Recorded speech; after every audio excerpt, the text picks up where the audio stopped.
primarily, as much as I would love to spend hours talking to you about your previous work, this is primarily about your work on the WildCAT Spawn crossover. Right. So, how did you become involved in the crossover between Spawn and WildCATs? Well, I think I'm in danger of becoming the image crossover king. I suspect that this was probably something suggested by Todd, and it followed on from doing the Bad Rock Violator crossover. I think that sort of it was figured that since I had written Spawn and sort of I think maybe because I'd shown that I could handle the WildCATs in the something like 30 pages that exist of the 1963 80-page giant annual, which is still somewhere in limbo and waiting to materialise, but I think that showed that I could handle the WildCATs, and Todd knew that I could handle Spawn, so I think that was why my name was picked out of the hat on that one. And no, they suggested it to me and it sounded like a fun idea, so I went for it. Okay, and you're currently writing WildCATs, right? Yep, that's right, yeah. I've been sort of, it's a bit of a shame in a way that I didn't do the Spawn WildCATs crossover after I'd written a few issues of WildCATs, because I'd probably have had I actually wrote it before. I see. They asked me to write WildCATs, so when did the plans for this crossover materialize then? Do you know, I really can't remember. It's been such a blur this last sort of 2 or 3 months. I honestly can't remember how many comics I've written in the last 2 or 3 months. And it was sometime, let me see, I must have written it sometime in July, something like that. Something like that. I might be way out there, I'm not sure. But yeah, it was sometime around then, and probably earlier than that. Right, because you actually wrote the crossover before you started doing the regular WildCAT. Yeah, and I've been doing that for a few months now, so sort of, yeah, you're looking at sort of May, June, something like that. Okay. And yeah, in some ways I wish that I'd done a few issues of the regular book before doing the crossover, because I'd have had the characters that much sharper. Not that there's anything wrong with the WildCAT Spawn crossover, but sort of I hadn't quite got the handle on the characters that I have now. You know, I haven't done anything wildly out of character, but I'd have probably brought more of the nuances out if I'd have had a bit more experience with them. Right, and you've got a whole new team of WildCATs that you're working with within the regular comic. Yeah, which is a great deal of fun. I mean, because I got to create a couple of them, which is it's always more involving to work with your own characters, you know. And yeah, I've had an awful lot of fun doing the WildCATs. That's probably an overused word, you know, but it's an incredible break in between From Hell and me novel and all of the heavy, serious stuff I do. Yeah. It's really refreshing. It's like a sorbet between courses. Right. Well, you know, and a sorbet's not an insubstantial thing. You know, there's an art to a good sorbet. And I've been trying to, well, as with all of the image work, you know, I've been trying to find my way into a sort of a milieu which is probably not entirely second nature to me. I mean, when I used to write superhero comics before, I was writing them probably for an older audience. Yes. Smaller audience. So consequently, having missed out upon an awful lot of comics development over the past 6 or 7 years, just sort of because I've been diverted and my interests have been elsewhere, it's quite strange to suddenly plunge into this hyperkinetic image world where there's 2 or 3 panels a page, where the pace of the story is therefore an awful lot faster, where there's sort of just constant kinetic action. You know, and I've still not got it quite right yet. What I want to try and do is to sort of take that basic formula, which is an unusual one for me, like I say, and then just add a few elements that make it more like something of mine. Right. Just sort of, it's a delicate piece of cookery, but I'm starting to feel that I'm getting results. A few of the WildCATs ones and sort of, you know, odd moments here or there are approaching what I would like to do. Well, it is fun, and it's nice that comics have finally or that the public is finally beginning to recognize that comics can be deep and insightful, but they shouldn't lose the fact that comics can also be fun. Well, I think that that's true. I mean, I think that I can remember that when I entered the comics field, there were very few deep or insightful comics. Mostly they occurred in the underground or on the margins of the comics industry. I think that it wasn't just me, there were other people, like Frank Miller and sort of a number of other luminaries around that time in the mid-80s, who came out with some well thought out books that did seem to sort of demonstrate that, yeah, comics could be for adults.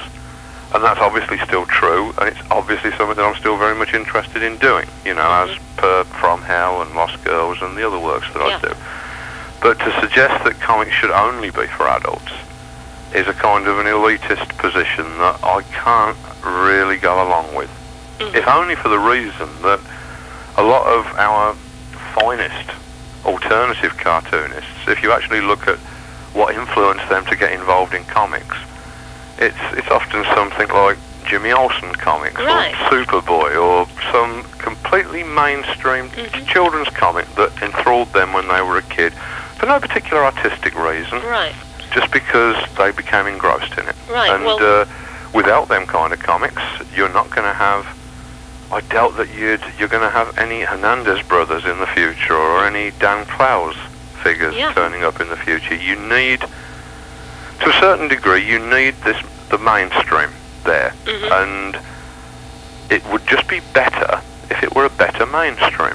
It seems, I mean, I've got a foot in both camps really. I'd like to sort of do comics that have nothing to do with the mainstream, like the, you know, From Hell and stuff like that, and also, if I can, to sort of just try a little bit of fine-tuning here and there, see if I can do the kind of mainstream comics that I would like to read if I was 13. You know, and that's pretty well what I've been doing with the WildCAT stuff and with the Spawn WildCATs book. Cool, great. So what's the plot of the Spawn WildCATs book?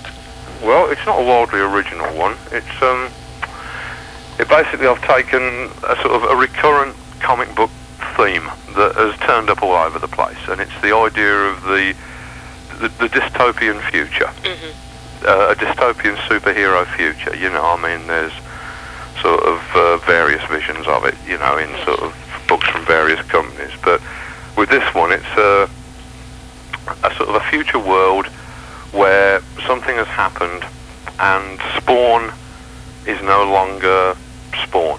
Spawn has become this awful, basically Spawn has killed the demon god who currently holds him in thrall in the regular Spawn books, and has thus received unlimited power rather than the limited power that currently hampers him in the regular Spawn continuity. And as a result of this has become a demon god who totally rules America. America has become a kind of massive feudal state under this omnipotent demon god.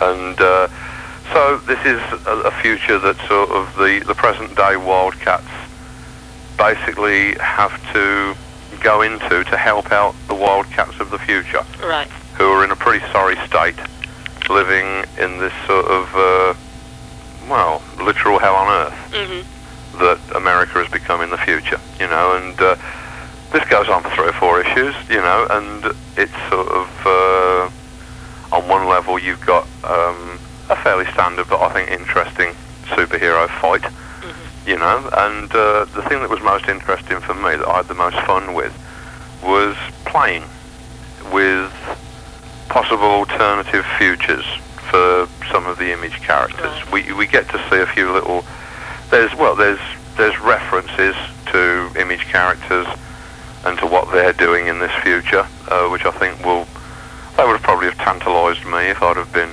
13. You know? Comic fans eat that sort of stuff up. It's great, isn't it? I mean, when you sort of, I remember I've seen stories in the past where they'll, imaginary stories or whatever, where they'll suddenly, you know, just refer to some other character, and you know, in Frank's Dark Knight, for example, the sudden appearance of Green Arrow halfway through was a real thrill for me. You know, no particular reason, it just suddenly, you know, connected up with an awful lot of childhood memories about the character, but put him in a new context. So in the course of Spawn WildCATs, we get a couple of guest appearances and walk-ons. Gen 13 turn up during, I think is it the third issue or possibly the third issue, I think. Okay. So how many issues is it, just real quick? 4. 4 issues. Okay. Yeah, and so I think it's sometime during the third issue that Gen 13 turn up, but they're all very different. I don't want to give too much away. No, you shouldn't. But you know, it's only a sort of a walk-on, if you like, but it's quite an amusing one. And how does current Spawn get pulled into it? Well, basically because a group of future WildCATs, including a future grifter, who's pretty much like the present grifter, but in a more ragged coat and with more stubble, you know, greyer hair, you know, and joy. Slower reflexes and stuff. But you've got the future grifter and a new zealot, a young black girl who is the new zealot.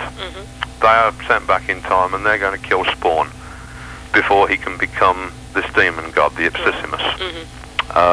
You want to spell that for me, please? Ipsissimus. I hope I can. Let me see. It's I-P. S-I... hang on. That's P as in Peter? Yes, I, P for Peter, S-I-S...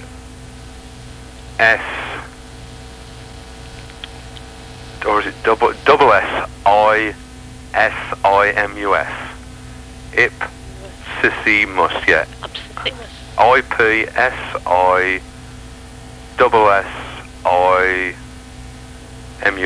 Is that right?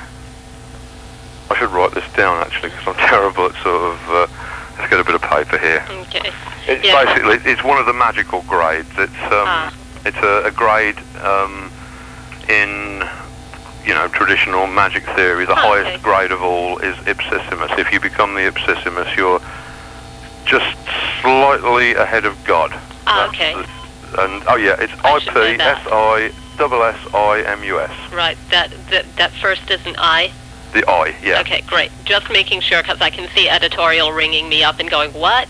Well, yeah, well, that's it. And it's always best to make sure with me, because there are differences between the American and the English accent, and I've had some very strange transliterations of things that I've said in the past. But, yeah, I mean, so basically they try and... These two future WildCATs are dispatched back to 1995 to kill the man who will to kill Spawn before he can become the Ipsissimus. And for reasons that aren't immediately plain but which become plain later, they can't really do it. And consequently now Spawn has found himself attacked by the WildCATs. He doesn't know these are WildCATs from the future because he's had very little experience of the group before. He knows that they're calling themselves WildCATs, that one of them's called Grifter and the other one's called Zealot. And sort of basically